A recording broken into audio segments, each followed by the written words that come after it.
റിയാദിൽ പുല്ല മഴ പെയ്തുകൊണ്ട് ചെറിയ ചാറ്റൽ മഴ ഉണ്ട്, നല്ലൊരു കാലാവസ്ഥയാണ്. ഈ വീഡിയോ കാണുമ്പോൾ നിങ്ങൾ വിചാരിക്കും ഒരു 2 കഷ്ണം ബീഫ് കഴിക്കാമായിരുന്നു എന്നുള്ളത്.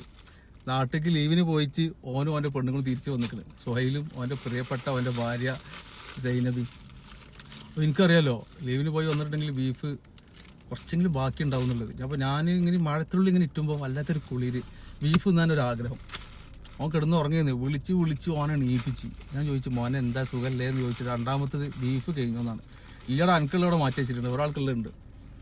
അപ്പോൾ ഞാൻ ചോദിച്ചു ഞാൻ അവിടെ വരട്ടെന്ന് വെച്ചപ്പോൾ എന്നാൽ പോരാ പത്തിരി ഉണ്ട് ഇവിടെ, അങ്ങക്ക് വേണം എനിക്ക് പൊറോട്ട മതി എന്നാണ്. പറഞ്ഞ പോലെ തന്നെ അവർക്ക് ഒരു 3 ആൾക്കുള്ള പൊറോട്ട വാങ്ങി, പാർസൽ പൊറോട്ട വാങ്ങി. പിന്നെ ഓരോ ചെക്കനക്ക് മുട്ട, കോഴിമുട്ട. അവൻ്റെ പെണ്ണുങ്ങളാണെങ്കിൽ ചായ അടിക്കുമ്പോൾ ഫുള്ള് പാലില്ലാതെ ചായയും കുടിക്കില്ല. അപ്പോൾ പാലും വാങ്ങി. അപ്പോൾ നമുക്ക് കുടിക്കാമല്ലോ. ഞാൻ കാണിച്ചു കേട്ടോ ബീഫും പത്തിരിയും. Welcome back. ഹലോ ഈ വളമായിട്ട കൈകൾ കൊണ്ടുള്ള ബീഫ് കഴിക്കാതെ പോയ ഓർമ്മ ബീഫ് ഉണ്ടാവില്ല, ഉണ്ടായി കഴിക്കണമെന്നുള്ളത്.